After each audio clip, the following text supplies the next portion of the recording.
Good day, everyone. My name is Malabanajan Russell, and this is my co-interviewee, Kate Arlacey Emily. and this is for our executive leadership interview. And today we'll be interviewing the one and only Miss Lady Diane Madrid. She is a chairwoman of the Institute of Accounts, Business and Finance, and she's regarded as one of the best and leaders of FEU. Can you introduce yourself and tell us more about your background and your current role and position? Okay, so I'm Lady Diane Madrid ko. So I've been in the academy for almost 14 years already. So I'm a graduate actually of University of Santo Tomas. I took BS Accountancy there. Then right after graduation, I took the CPALE. So right away after passing the board exam, I started teaching at the University of Santo Tomas. So someone brought me here in FEU. So that was 2013. So right now, I'm serving as the Department Chair of Accountancy. Do you have any role models or mentors who inspired regarding you throughout your career? I have top two in my mind. Number one is Sir Dayan, Sir Antonio Dayan. He was the one who really told me to continue teaching. And another mentor that I look up to is the chairwoman of KPMG. It's one of the persons I look up to because she is very humble. So she's one of the persons I really look up to because she always show up. So from those two persons that you've mentioned, what is the valuable lesson that you've learned from them that has stayed with you? I think the humility and the commitment, okay, and the value of showing up. I value the time of everyone. Even though you have a busy schedule, if you value the time of the other people you are dealing with, so you have to show up. So with that experience, what does the term role model mean to you? And in what ways do you think role models are important in shaping a person's leadership journey? For me, role models are an important aspect because there is someone that you will follow through. When you have role models, of course, they are not perfect too. There are some characteristics in them that are not that ideal too. So do not copy that. Only get the best qualities of the role model. As a leader, I know that almost all leaders are facing challenges. So have you ever encountered any challenges as a woman in your life? Every day. Yeah, every day you have challenges. But I'm lucky with my team. My team actually was the one working through all of the challenges. I'm just the one spearheading them. But if you will ask me if there are challenges that we face, yes, every day. We have that in our emails, in our chat box. Every day, we would receive one or two or many. But my team are actually working on those things. So everyone is working. There are challenges, of course. Okay, if you would lead a boat, there will always be problems. It's not normal that there are no problems if you want to go through something. Because if you want to achieve something, you have to be ready. How did you start being a leader, and how did you prepare for? At that time, you were just a very unexperienced leader at that time, and what was your experience like?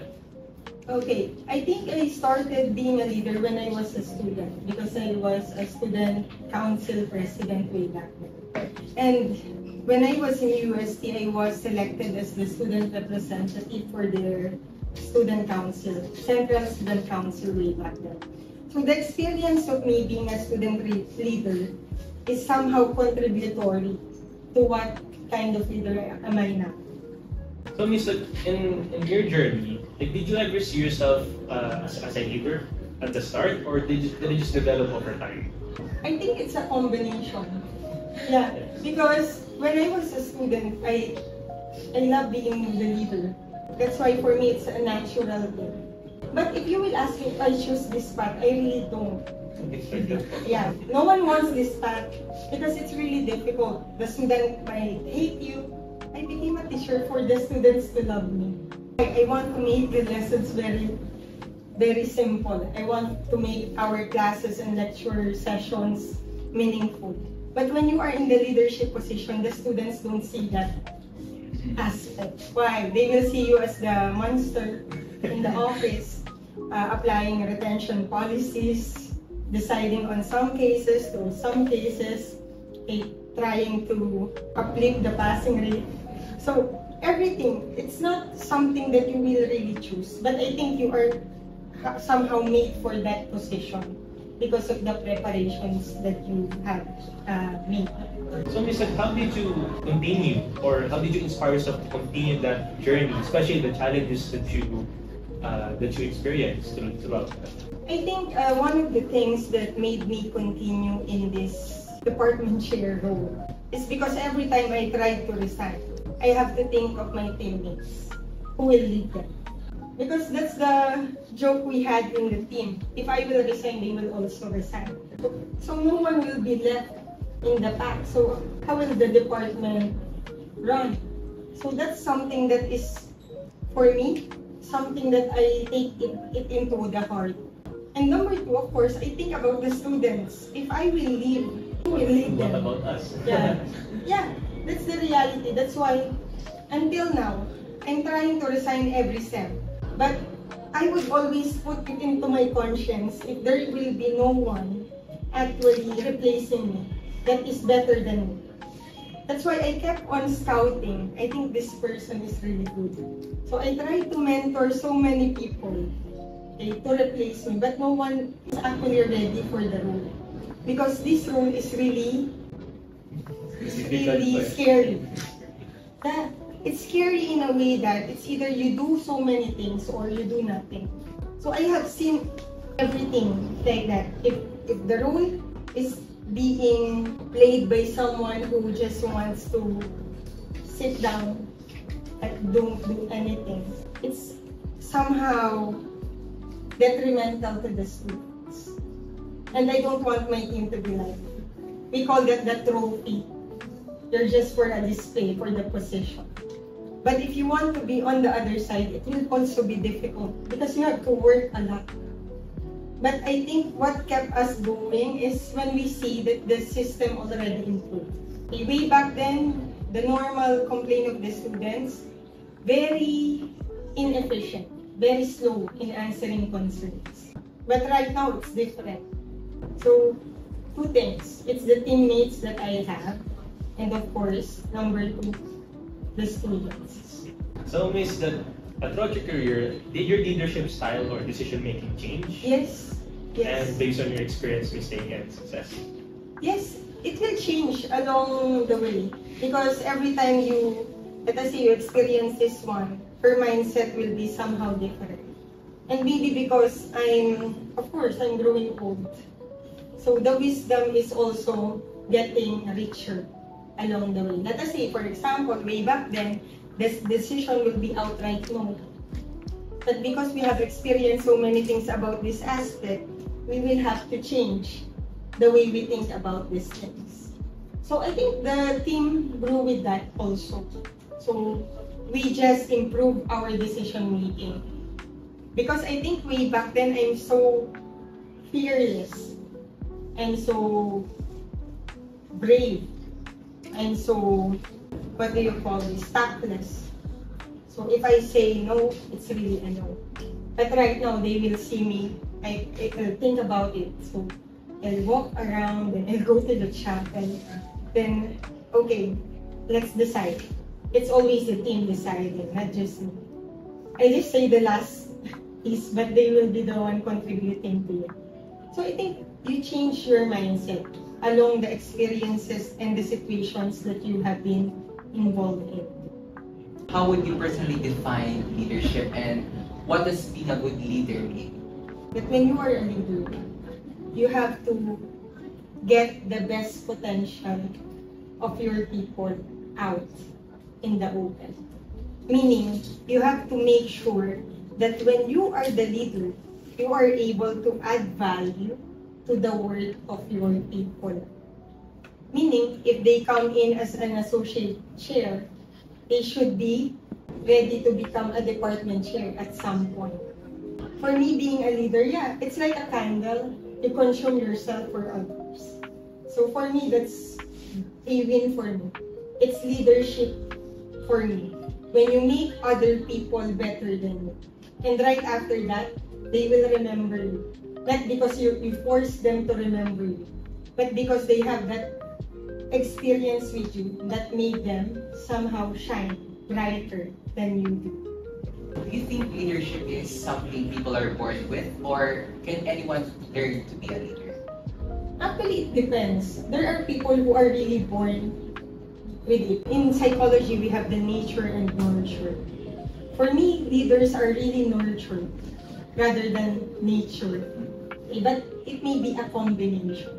Some are born with it, but most of the effective leaders that I know, they were nurtured by the environment they were in. That's why role models are very important. What qualities or traits do you think help you succeed as a leader from the very beginning? Is there a particular habit or mindset you practice every day as a leader? I wake up early. Yeah, waking up early. That's something that I think everyone notices in the office. I'm awake at 5 a.m. for a day.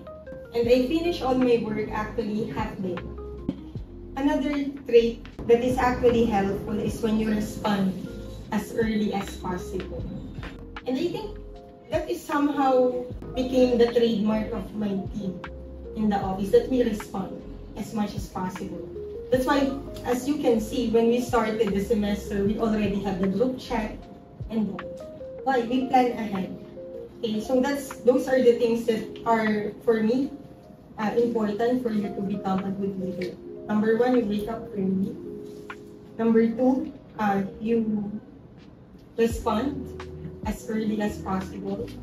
And number three, you plan ahead. Everything should be planned ahead. So, throughout your leadership experience, how would you describe your leadership style, and what's your approach when it comes to making important decisions for your department? I would say servant leadership. Because that's something I've learned when I was a student leader. So I think I have brought that in the office because they will see me every time that we have an event. I'm also doing the groundwork. Everything. I have a part in the preparation. Because not all leaders would do that.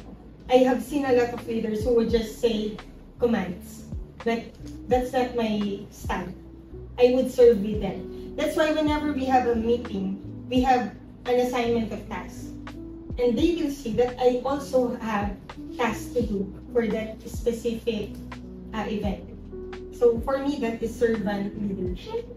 Have you experienced making difficult questions, and what are the factors to consider when making those decisions? And how do you ensure that as much as possible, you have the right choice? Every day you have a difficult decision in the office. Yeah, because sometimes you have complaints about faculty, or they have complaints about students, they have complaints about the program. So there are difficult decisions every now and then.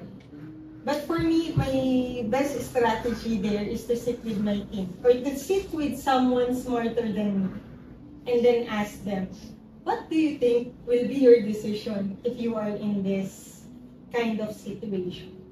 Because you have to admit it, not because you are the leader, you are the wisest person in the room. So we actually decide there as a team as much as possible. But one of the things that I have been telling them, that if there is any problem that is happening now, you have to tell it to me now, not tomorrow, now. If there's a problem now, we have to deal with it so we can sleep later. Why? Because if we don't deal with it now, we will think about it for some time and it will be a wasted thinking time. So just tell it to me right away and we'll find a solution right away.